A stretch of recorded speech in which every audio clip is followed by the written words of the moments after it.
This is Alex Thomas, line developer of Mutants and Masterminds at Green Running Publishing, and you are listening to Genretainment.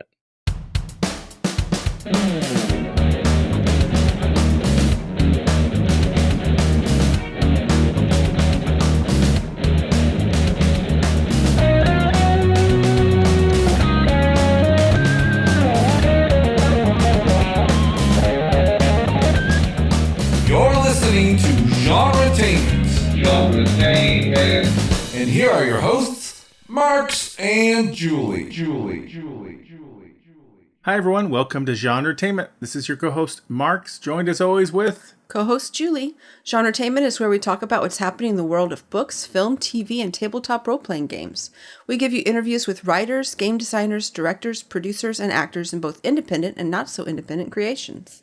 On this episode, we have a fun interview with game designer Michael Sands, who spoke to us from his home in New Zealand. Sands is the creator of the popular tabletop role-playing game Monster of the Week. Woohoo! And discusses the origins and evolution of the game. Yes, it's one of our most favorite games. Yes. The conversation touches on its appeal among new players, its supernatural theme inspired by shows like Buffy the Vampire Slayer and Supernatural, and how its loose structure offers an alternative to more complex role-playing games like D&D. Michael shares insights into his game design process, talks about upcoming projects, community contributions to Monster of the Week, and tips for game designers. The interview should be enlightening for seasoned players and newcomers alike. If you're listening to this episode, then you probably like tabletop role-playing games, so you may want to check out some past episodes of Genretainment with other game designers, or our YouTube channel for Capit Crossing, where we have shows fully dedicated to tabletop role-playing games like Genre Play, our actual play series, and Behind the Dice, where we discuss different games. If you enjoy our episodes, please consider subscribing or following us, and we have our Patreon if you would like bonus content.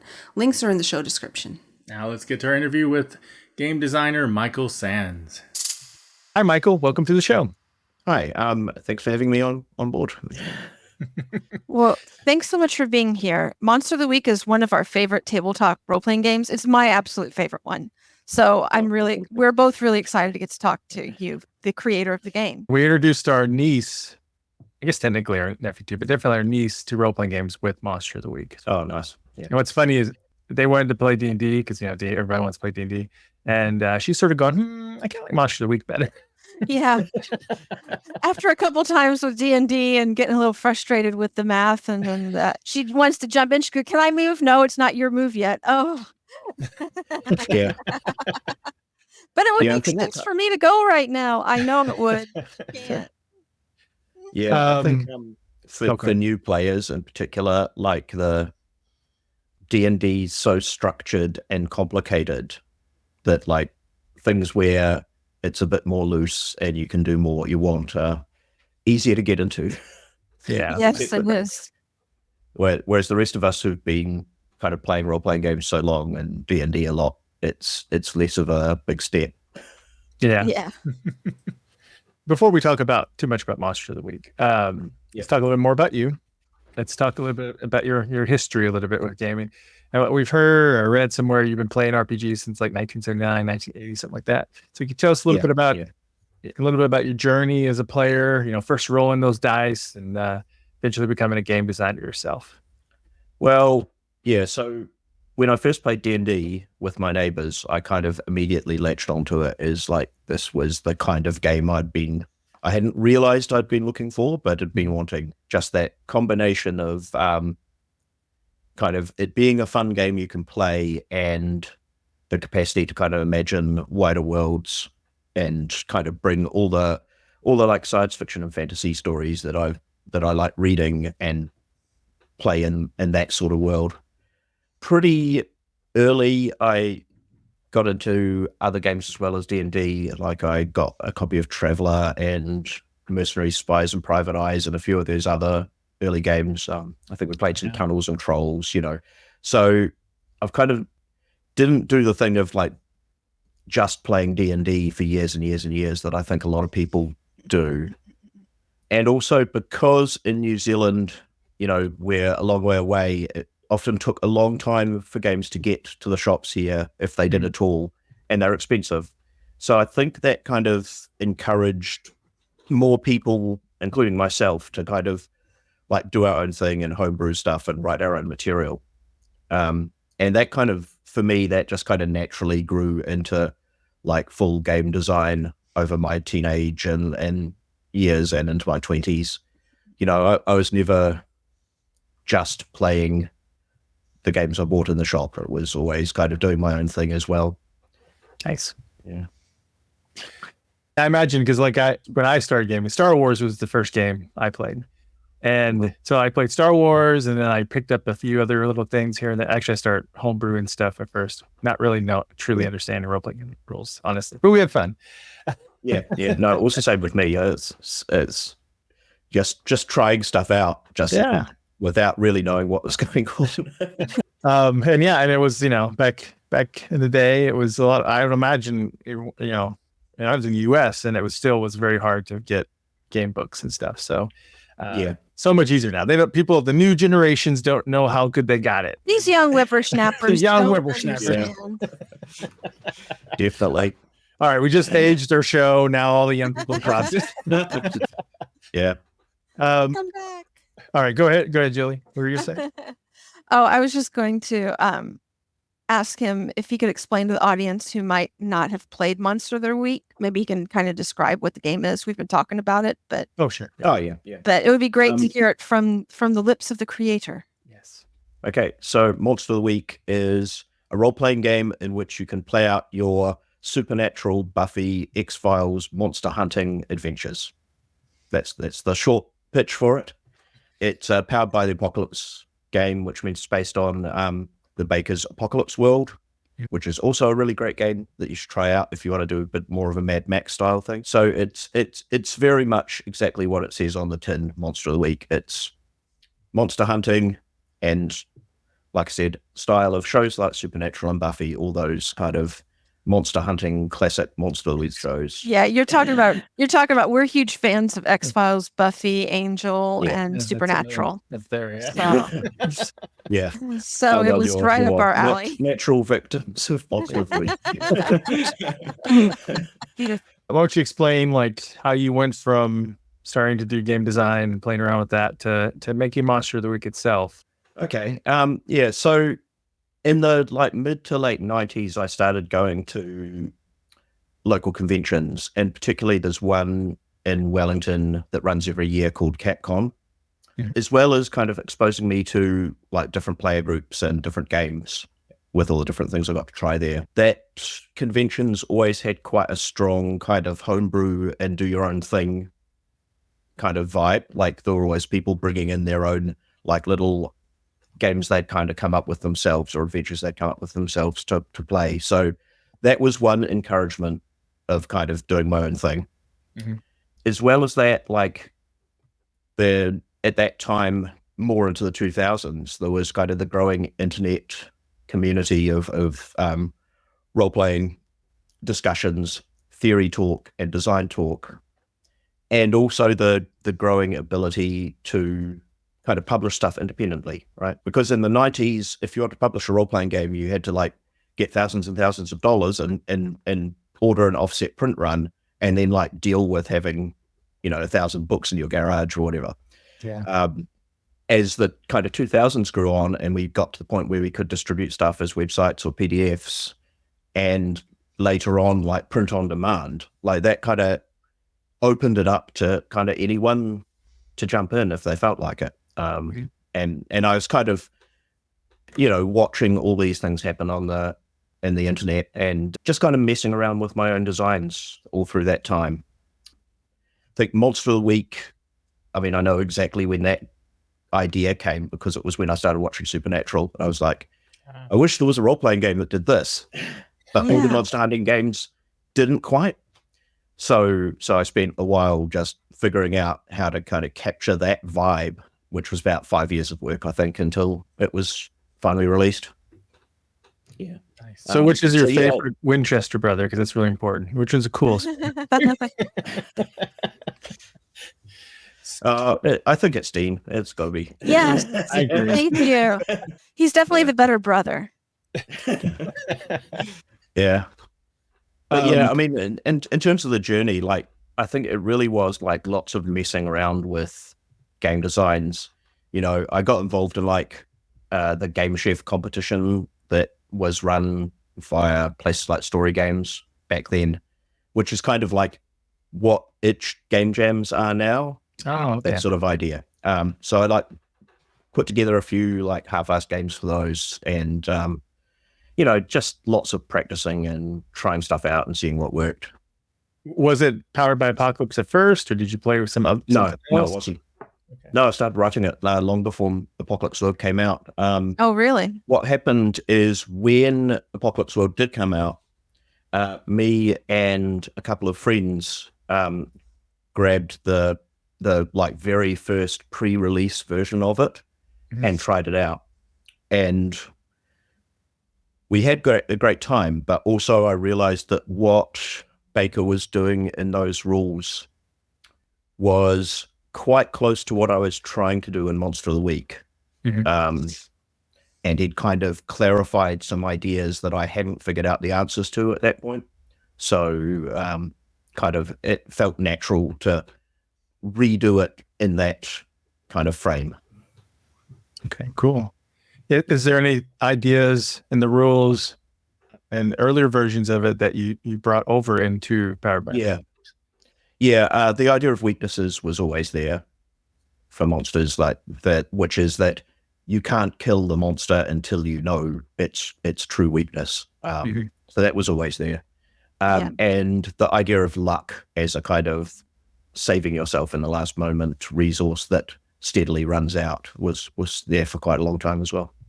I was wondering about luck. Well, if you think about it, in the TV shows that we were talking about, they do get lucky a lot. Yeah. Maybe it's a little divine intervention or a little divine luck. Yeah. Later seasons. But it also allows you to say, the monsters can be like terrifyingly deadly. And it's okay because the hunters have this way out. Yeah. I like it. And it comes across whenever you play the game. It's a very different vibe than like D&D or something. So Yeah. Dungeon crawl or something. So with luck, I was wondering about that because one interesting element in that luck is that it's very, very hard to regain. And so you eventually lose it. So what was some of the idea behind that for adding that into the game? Well, it's basically, it's partly that it kind of fits the length of game I like to play, right? Like I'm not a huge fan of games that go on and on and on for years and years, which is not to say they can't be good. I mean, I've had some kind of multi-year, long-term role-playing games that have been really great. But like in general, I think I like something that's like 5 to 15 sessions as a story.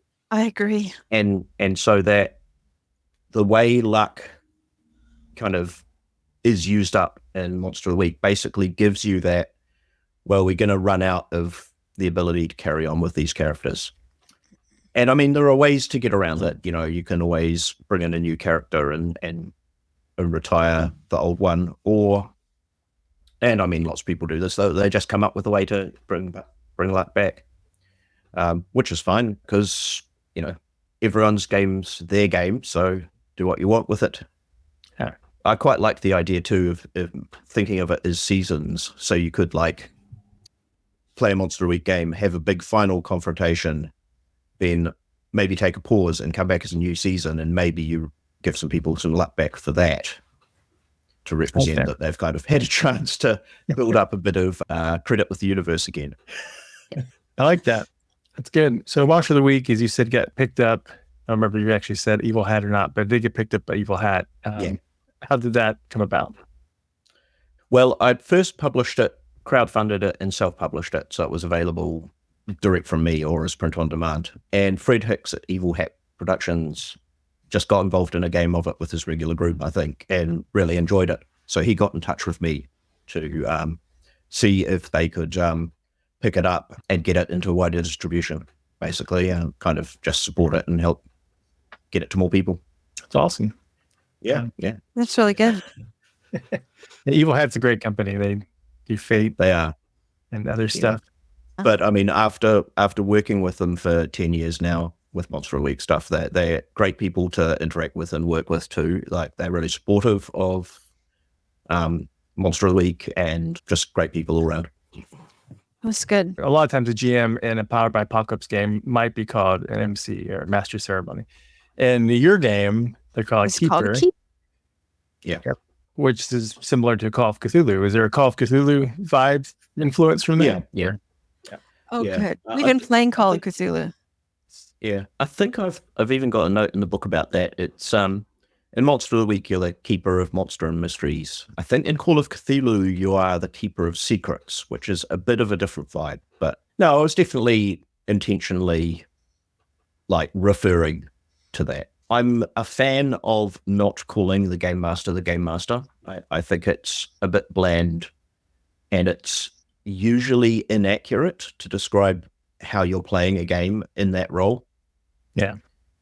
If you're the game master in a traditional game, you're not actually the only one in control. Everyone involved in the game's contributing, and the game master or referee or DM role, you've just got different things you need to be doing. You're not kind of like some puppeteer pushing everyone to follow your lead. You should be. Some GMs do that, but yeah, you should. Yeah. Yeah.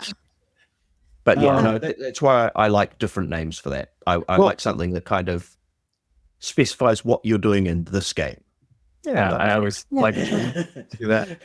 And that reminds me, another thing that I really like about your game that you do is, and I can't remember the exact wording of this, but you have goals or whatever that you for the GM and for the players to always remember. You even have it on the play sheets and stuff, the cheat sheet. Yeah, and that's like a shorthand to get people in the right mindset for the game. It's basically saying, this is what it's about. It's such a simple thing, but it works so well, I think, to help get everybody on the same page. Mm-hmm. Yeah, and that's another thing that comes directly out of Apocalypse World. So credit to Vincent Baker for setting them down that way. That's the first time I came across it, and I'm also a huge fan of it. I just think it's a nice way to, like I say, get everyone on the same page about what sort of game you're playing and how you're going to approach it. Yeah. Yeah, I think all role-playing games could use that, honestly. I think this game actually is fairly deadly in combat compared to some other games out there. What was the logic behind that? Because you get high enough in D&D, you can take I take this much hit, that's okay. I got hit by an axe, I'll be all right. But not so much with Monster of the Week. Yeah, it's the vibe from Supernatural, right? Monsters are absolutely terrifying and deadly. Yeah. And monster hunters shouldn't be just striding up to the monster and say, I challenge you, and go toe to toe with it, because the monsters are tougher than you are. That's a good point. That's why it's deadly. It's so you think about it, whether your monster hunters ambush it or set a trap or just arrange things so that they're out of danger. That's how you need to approach it. Yeah. Yeah. And I like that. It could sometimes, if people come from D&D, they're a little bit, throws them a little bit. I feel like people who do D&D, if that's all you've done, I feel like sometimes they're just in the habit of when's the next fight? When's the next fight? When's the next fight? And it's I love in Monster Week where it's well, it's a mystery. You got to solve this clue. Yeah, we have to figure something out. And then you get in a fight, and it's deadly, but you're probably not going to go insane like in Call of Cthulhu. Yeah. So it's nice in between. Right. Yeah. But it is more deadly like Call of Cthulhu. Yeah. The other thing is that in D&D, there's assumption that the fights are going to be set up so that they're going to be fair and you'll probably win. Which Monster of the Week, that is not the case. Another thing from Powered by Apocalypse that you use very well is playbooks, which are types, or in other games maybe. Kind of like a free form, more freer form, a version of a character class. They are just a character class. They're just a different way of presenting it. I don't think that they're not that huge a different thing, True, yeah. But you're not. One of the things is nice.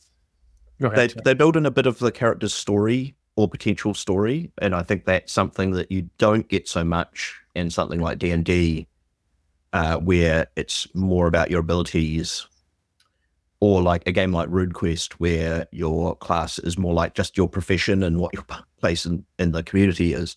Mm-hmm. But But yeah, in Monster of the Week, it's more about what's the story we're expecting to tell with this person. Yeah, because it's got a vibe like wronged as someone who's been Yeah. out for vengeance, basically. And, in some ways they could be like the professional and some, skill-wise. If you're just looking at skill sets, like a D&D class, they may not be that different, but their approach to strategy and their views of life are completely different. So, but unlike character classes, you're not like, oh, in this level you got to get this, in this level you get this. There's a free-form growth. So, Yeah. Yeah, and that's just because I think that's more fun if you can kind of pick and choose, and it's kind of designed so every time you level up in Monster of the Week, it's going to be really cool, whatever you pick. Yeah. yeah. I played the Chosen One, like the Buffy character. Yeah. Yeah, that's what I played. That was a lot of fun. Yeah. And I played oh my gosh. I think I played a kind of homebrewed version from a podcast. It's sort of like a weird science kind of guy. I can't remember what it's called now. Oh, is it? Yeah, I think I know the one. Is it Crit Show? Is that the one I'm thinking of? Yeah, some kind of mad scientist or weird scientist or something, wasn't it? Yeah. I think I played that, and very different from any character I normally play, but it turned out to be a lot of fun. Yeah. Yes. I always play like the Chosen One or the Barbarian or the Gunslinger or the kind of badass of the group, usually. And what we love about Monster of the Week is you literally can take people who've never played role-playing games before, because we did that with our niece. We did that with a few friends, a friend of ours who have never played a role-playing game before, and they sat down. We said, this is what this is. Here's your, pick one of these, played books, picked it out, and we played a full session that night, and they loved it. So it's hard to do that with a role-playing game. We've even done a one-shot before where we sat down, created the characters, and then played it through to the end in one sitting. Yeah, it's tough to do that. And it worked out great. I don't know. Honestly, that is most of the games of Monster of the Week I play these days, because it's usually like a demo one shot or a convention game. So in those cases, it is normally sit down, make up characters, go. I mean, you can't have like a really complex mystery, but you can have quite a satisfying one in like a 3 or 4 hour game like that. We did a fun Christmas one. Cool. So that was great. Yeah. But I think the other thing that Monster of the Week does that makes it approachable like that is because, and again, I'm stealing from Vincent Baker here, like talking about the game as a conversation where rules come in when necessary. That means that when you sit down with someone who's not familiar with role-playing, you can say, look, I'm just going to say what's going on and ask you what you do. You say what your character does, and we'll figure out the rest. Mm-hmm. As opposed to something more complex where you kind of, I mean, D&D's an easy example to point out. Like, you've kind of got to know a lot about the structure of how combat works and how you get from one place to another and how all the list of gear interacts and all your abilities interact. There's a lot to take on at first, and it's a bit harder for someone to kind of sit down and just jump into it because there's just a lot of knowledge that you're assumed to have picked up about how it's going to go. Oh, for sure. I don't think it really hammered home that difference until, like I said, some relatives, niece, nephew, and stuff, friends. We gamed Monster of the Week a few times, and then they want to do D&D, so we switched over to D&D, and they don't know role-playing games really at all. They just knew D&D is D&D, they wanted to play it. Yeah, our nephew and his girlfriend had played D&D like a couple of times, and then our niece had never played any role-playing games before. So then it was just like, oh my gosh, they don't know what they don't know. And they'll be like, can I do this? And I'm like, not really. You're level 1 and you don't really have something for that. Sorry. And she's like, oh, but I could do that Monster of the Week. Yeah. And I should say we're not really just picking on D&D. Like, there's a lot of games like that. No, yeah. Like, I've been playing Swords of the Serpentine recently, which is a gumshoe-based sword and sorcery game, and it's relatively easy to get into, but like, there's still quite a bit going on with how the different kind of abilities work, and a lot of world you've got to get your head around. And I mentioned RuneQuest before. That's another one. It's very different to D&D in a lot of ways, but it's still a big complex system and a big complex world that it's set in. So, I think like in many ways, the default is quite a complex game that's hard to get into, which is why those that are less so, like Monster of the Week or Apocalypse World, stand out. Yeah. Right. It seems to be a trend that people are, rules like games are getting a lot more popular the last 5 plus years. Yeah, definitely. Yeah, it's definitely more my game. But there's room for everything. It just matters what you want. Yeah. Team playbooks. That's what I was going to ask about. That's something newer that you did that I thought was really cool. You want to explain a little bit of how team playbooks work? So a team playbook is like a hunter playbook, but for the whole group of hunters. So it's like why you're together, what brought you there. So there's like the Agents in Black, which is kind of Men in Black style one. There's Always on the Road, which is like the Winchesters, and there's a variety of other kind of options. And they give the group as a whole access to some new resources, moves, and the ability to level up the team and gain more of those. So they're just basically a way to kind of focus your team idea better and give you some extra stuff to go with that. And where they came from was inspired by Blades in the Dark, where you are kind of criminal gangs in a fantasy city, and one of the things that John Harper put into that game is that you kind of pick which kind of gang you are, and it's got its own set of level ups. So team playbooks are very much descended from that idea, and a few other games that do similar things. Like I quite like in Free League's Forbidden Lands, which is a fantasy game.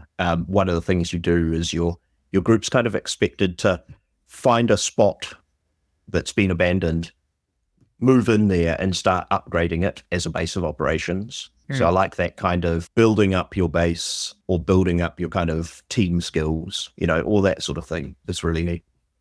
Cool. Yeah, I haven't played that one, but I've heard great things about Free League stuff. I guess what I love about that is that like a lot of games talk about themes that you have for adventures, but that gives you a mechanic, still rules of light mechanic, but a mechanic that can help guide that, which I think is super duper important, especially for early players who may, have to try to wrap their mind in it. It helps them do that. And I kind of always had the idea of it. I know there's a section, and that's always been a Monster Week saying, come up with your strong team concept at the beginning to guide what characters everyone makes and what sort of mysteries you'll play. But it just kind of really makes it a lot more concrete if you've kind of got your sheet of paper with the choices you made and what it implies in front of you. Yeah. Because there's a big difference between like, supernatural, where you're on the road, killing stuff, kill monsters. Monsters, let's be clear. And then or being like in Sunnydale and stopping, monsters. And stopping the apocalypse again. Yeah. I think my favorites are actually some of the more way out ones that came in Merrick Galonka wrote a few, particularly for the crowdfunding stretch goals that are really wild. Like, is it Army of One, which is basically like Orphan Black, where you're all versions of the same person. Oh, yeah. Yeah. Which, like ones like that, where you kind of take just a really strange idea and see where it will take you. I really enjoy those. It's cool. Yeah, I remember seeing that. I backed the Kickstarter, so I remember getting. We've talked a little bit about some of the heroes in Monster of the Week, but let's talk a little bit about some of the monsters. Do you have a favorite monster of Monster of the Week, either created by you or someone else, since there is an active community? Not really. You just like them all. Yeah, well, I think what appeals to me about a monster of Monster of the Week is when you kind of see it in play and the group reacting to it and going, oh no, that's so terrible, or that's so awesome. And, it's that kind of moment that's more important than like what the individual thing is. Yeah.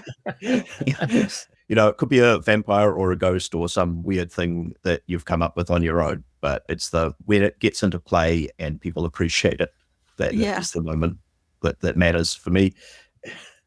I really liked Krampus for the Christmas one. That was fun. Yeah.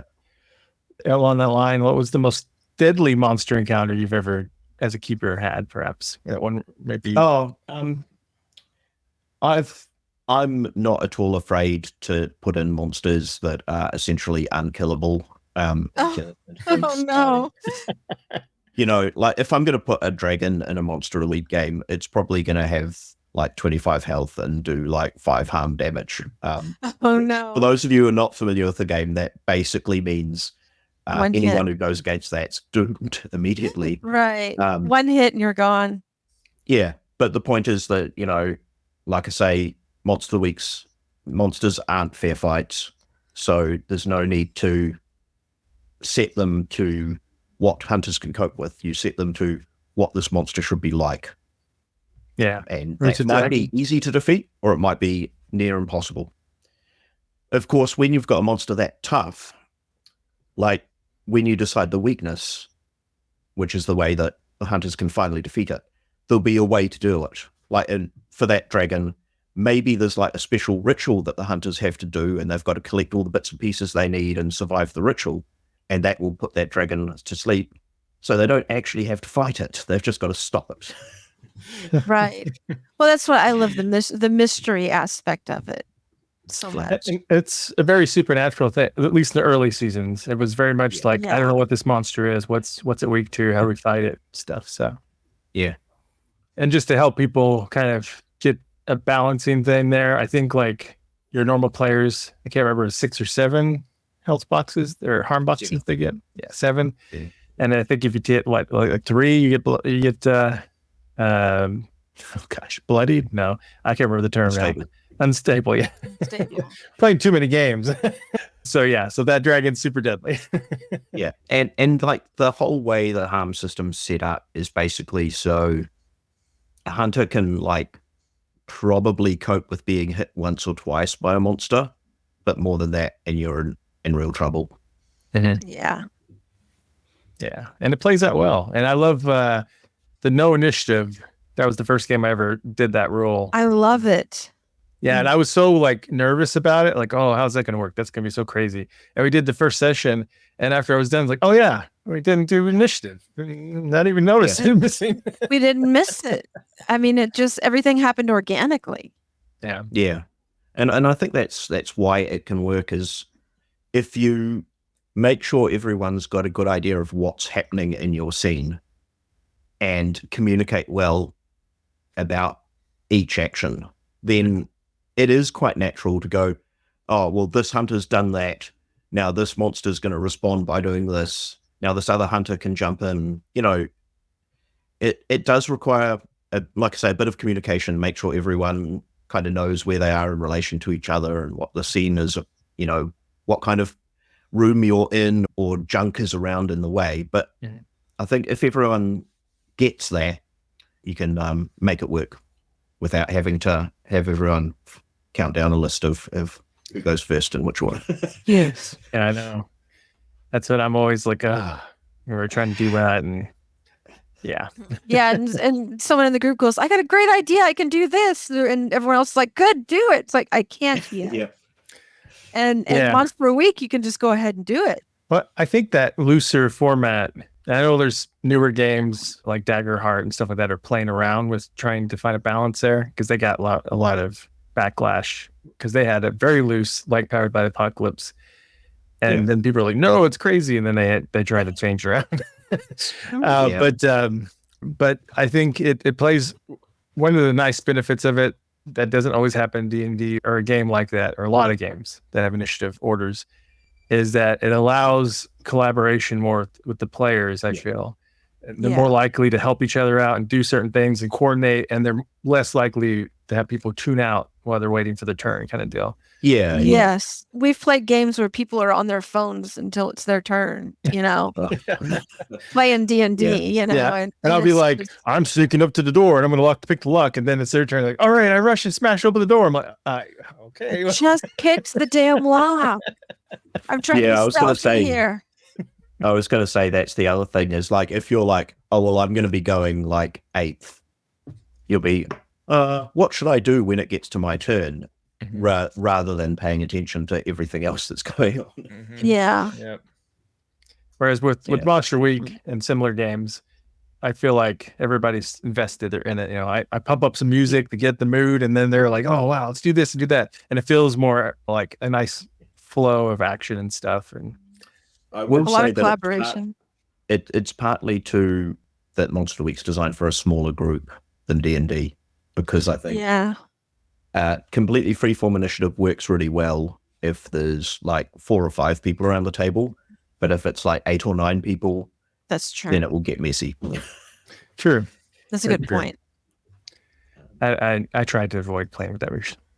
Yeah. But I know Me too. conventions you have But to. there are a lot of people who do have groups that big, so Yeah, You that's need waiting more for- friends. We don't have enough friends to worry about that. It's okay. yeah. In my case, it's actually getting the whole group there at the same time is more of a problem. Right? Yes. There's a good number of us, but getting us all at the same time is rare. We've been through that.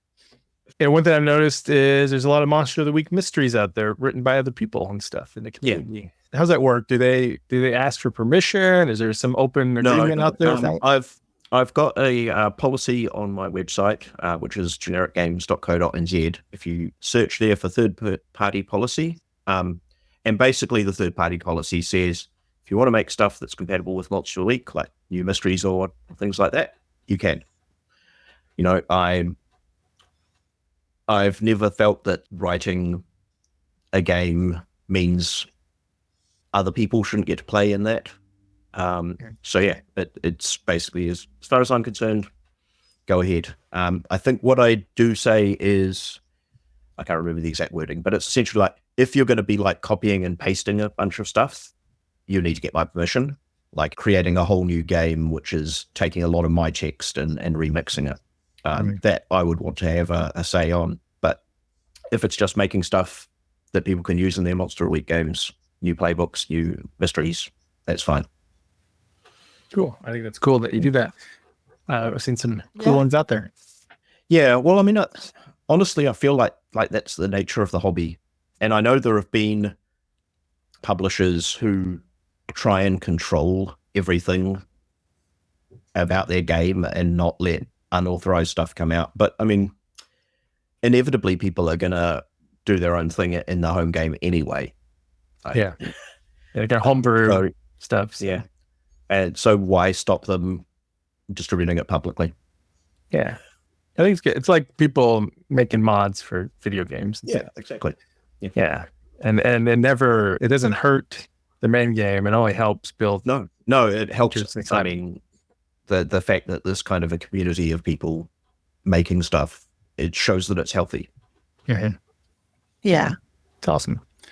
Well, we talked a lot about Monster of the Week, and maybe we'll bounce back to it in a minute. I don't know, but we probably should talk about some other games because I know you made some other games. So why don't you talk about a little bit of some of your other games? Okay, so the other ones I've got out, none of which have got approached even remotely as popular as Monster of the Week. I've got 3 Dooms, which is a card-based role-playing game. It's a little bit like The Quiet Year, if you're familiar with that, where you're kind of building a map and telling the story of a community over time. In this case, you're a Neolithic community facing the 3 dooms of the name, which are going to come and try and destroy it. And the game is about like building out the story of the people who live there and what their traditions are, and see if they can then cope with the problems that face them. Huh. I've also got Heavy Metal Eons, which is essentially the role-playing game of power metal epic songs. Oh, wow. Yeah. Okay. Wow. Where you're basically, if you're familiar with people like, I guess Iron Maiden, Glory Hammer, The Sword, bands like that, it's like what their songs are about is what that game's about. Oh, nice. I have to check that out. Huh. Go ahead. And what else? There's The Natural Philosophers, which is a little like game of being like Age of Enlightenment sort of explorers in a new alien world, in which you'll like fill up a notebook with the things that your character has found. Nice. And there's in the development XGE 13, Okay. which stands for Xenogate Expedition 13, which is kind of a Stargate-inspired game with a lot of Blades in the Dark in its system, which is kind of in active development at the moment. I've got a preview edition of it people can grab, but there's more going on. And I've got a few other games that are also in development at the moment, and I'm not sure when they'll be finished. I don't know if you want to hear about all of those too. Well, the other one you had me at Stargate, so I'm really curious about that one. Yeah. Yeah. I thought I saw one about where you play something about GM and you play NPCs or something. Obey the GM. Yes. Yeah. That's my little kind of joke manifesto game about. Well, I was talking about how I don't like things that call you the game master. So GM, yeah. that's my joke manifesto about that. So yeah, that's just a little game where everything is named for the cliched names and acronyms we expect from role-playing games, but none of them do the thing you'd expect. Oh, Oh, really? Well, for one Like thing, what? the GM of the name is the gigantic monolith. okay. So that's kind of where the game kicks off from. And I think you've got NPCs and PCs and other stuff like that, and none of them are what we expect. Nice. That's cool. That sounds fun. I hope so. It was fun to write. I'm not sure how much fun it will be for people to play, but hopefully some people get some amusement from it.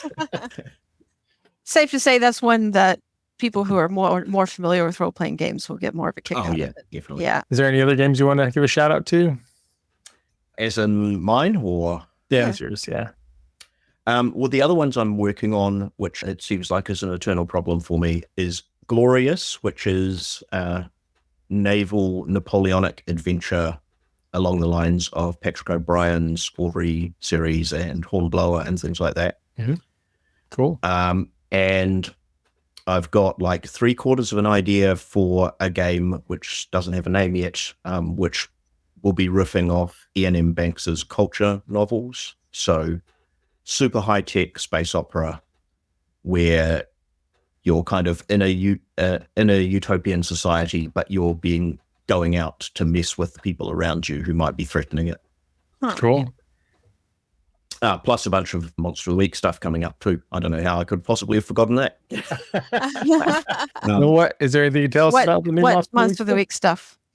Yeah, so coming to crowdfunding quite soon at the time of this recording will be a couple of new books, The Hunter's Journal and The Slayer's Survival Kit, which actually started as one book, but it grew too big, so we had to split it in two. So this is a bunch of new hunter-focused stuff. There's new team playbooks, there's new hunter playbooks. There's a lot of like ideas for optional rules for customizing your hunter and that sort of thing. And probably the star feature of it is an idea Marek Golonka, who you'll know from the Codex and Tome Mysteries, came up with, which is hunter stories, which are like a personal story arc you can choose for your hunter. And we've got a couple for each playbook in there already, and instructions for kind of creating your own. But they basically give you a chance for you to say, I want to explore like this aspect of my hunter's story. And there's a bunch of questions to go through to kind of set it up, and then advice for the keeper for how to play it through. Ooh, Bring it into your game. I love Wow. that. So yeah, so there's a ton of stuff in there coming up. Wow. Because we've started doing something called genre play where we do actual play RPG stuff, and so I'm always trying to find a balance because I want to like help the players come up with some elements of subplot that we could then maybe explore later. So that sounds like exactly what you're doing, pretty much. Yeah. And I think that the format Merrick came up with for them works really well with that, where each one, it's kind of got what would be a good time to start the story based on like some things that might happen in the game, and then some questions you answer that kind of set up the parameters of it, which I think makes it just really easy to throw in.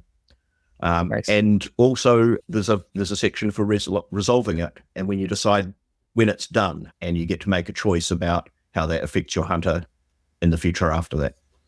Yeah, really cool stuff. I think people are going to have a lot of fun with those. I love that. I think that's one of the things too I loved about Monster Week when I first started playing it was I felt like I've always wanted something more narrative focused in role playing. I've always wanted that and never really quite got it. And I felt like with Monster of the Week, it was one of the first games where I finally got to experience that. Cool. So Yeah. And I don't have as much experience role playing as Mark's because he's the one that got me into it. And so, I've played Star Wars and I've played some D&D and I've played a couple other things here and there over the years.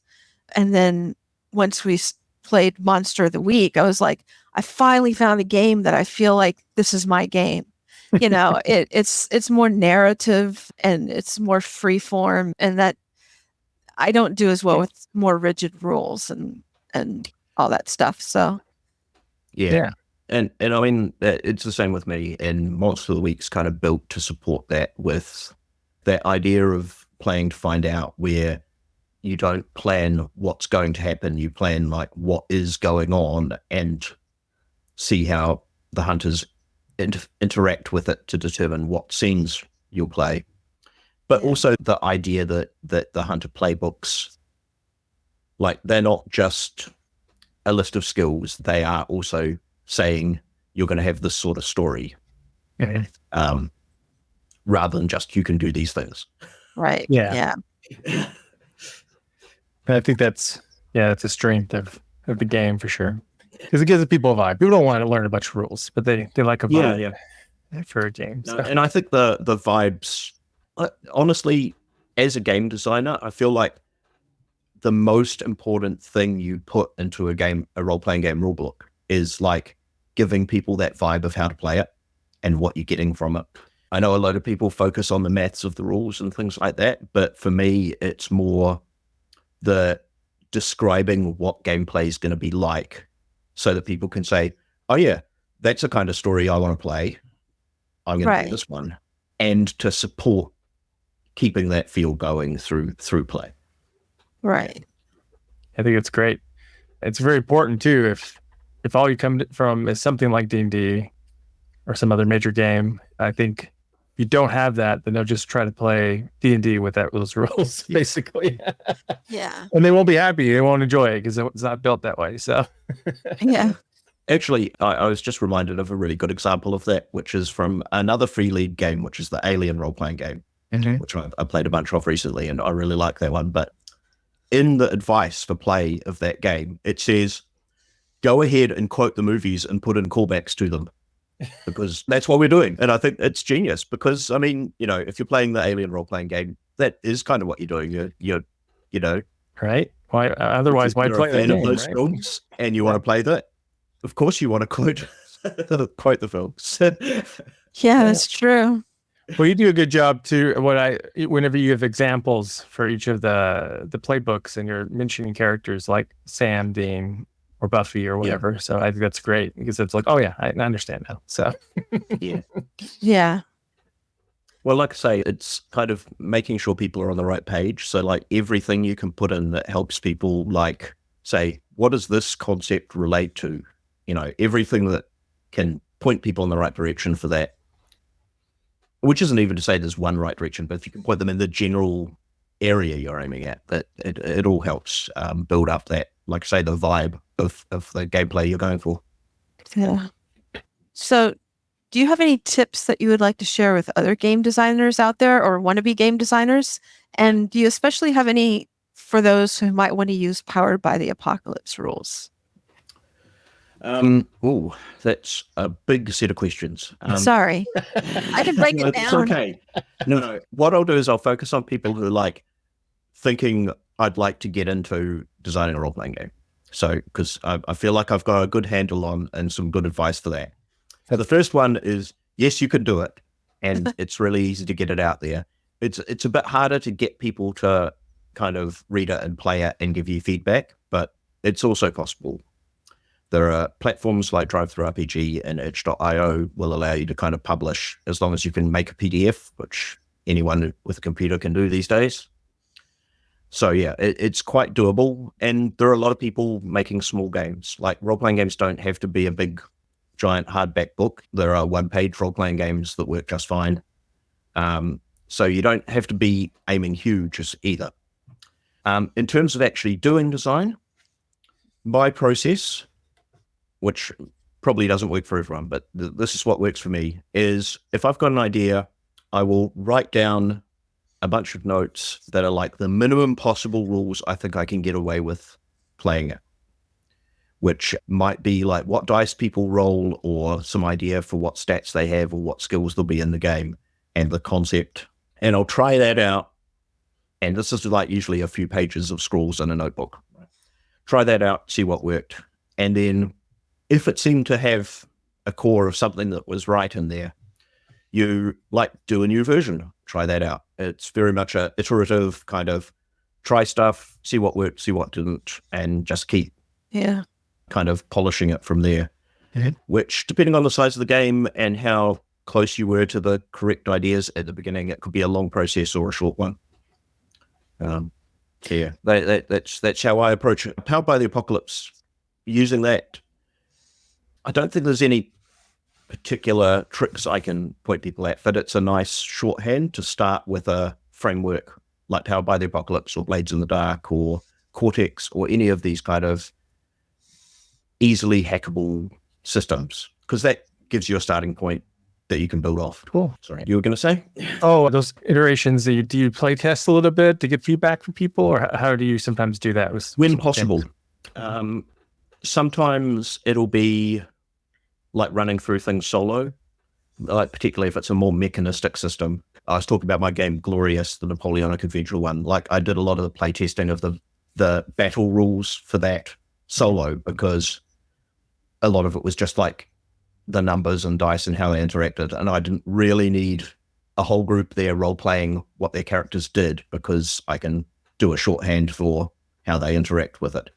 So I did a lot of that solo. Other things, it's best to have the group there if it's going to be getting into the story of it and people's characters and how they interact with the world. Yeah, it's best to playtest with people, see what worked, and try again. It's another scheduling problem, of course, though. It's hard to get people to do that. I'm very lucky that my regular group are extremely tolerant of me occasionally turning up with some half-baked game idea and saying, we're doing this today. Nice. It's good to have that group. Yeah. How do you get feedback at your playtesters? Do you like go as far as a forum, or do you just ask them some free? No, I tend to do it quite informally. I prefer to just observe the game as it's played, and I'll take notes on what I notice. And what I'll watch for are things like people getting tripped up on rules, like not understanding them the first time is always a warning sign, or having trouble finding things on their character sheet, or that sort of thing. Like all those little kind of rough edges are one thing I look for, and more generally just keeping an eye on, is the game doing what I wanted it to? So again, that's really just observing how play's going and what sort of things people are doing and how they're interacting with them, and going, is that really what I was after, or do I need to change something around to push it in the right direction? So yeah, more vibes-based stuff, I guess. Awesome. Yeah. Is there anything else you want to pitch out before we wrap up the interview? I'll say that if any listeners in the next little while are interested in the upcoming crowdfunding for those new Monster Week books, the advice would be to sign up to the Evil Hat newsletter, which I can provide you a link with if you want to share it with people. Please. Thank you. Because that's where it will be announced first, once there's an actual date for it and everything's in place, which is currently we are trying to get everything in place so that there will be an actual date soon. Right. Yeah, well, you can aim for October-ish. It's a nice Halloween season, right? So, well, I don't want to jinx it, but hopefully about then. But yeah, still waiting on a bunch of stuff. Well, I'm looking forward to it. I'll definitely have to back that. So, yes. Cool. Well, thanks so much for chatting with us. This has been great. Yes, it's been great. Oh, thanks for having me on. It's been a good chat. I enjoyed it too. And I think you said it earlier, but just one more time, what's your website where they can go to find all your stuff? My website is genericgames.co.nz, which is where you'll find all my weird little games. If you want to get Monster of the Week, probably the easiest way is to go to the Evil Hat website, where they've got their official how to find that. Awesome. All right. Well, thanks so much for being on. Yes, thank Thanks for having you. me. My name is Margaret Wise. I've written a whole bunch of books, and you're listening to Genretainment. Thanks so much for being on the show, Michael. We hope everyone enjoyed the show. And if you're looking for a rule-light alternative role-playing game, you should check out Monster of the Week or other Powered by the Apocalypse games. Please let us know if you enjoyed this episode and what other guests you might like us to have in the future. I think that's a wrap for today's episode. Until next time.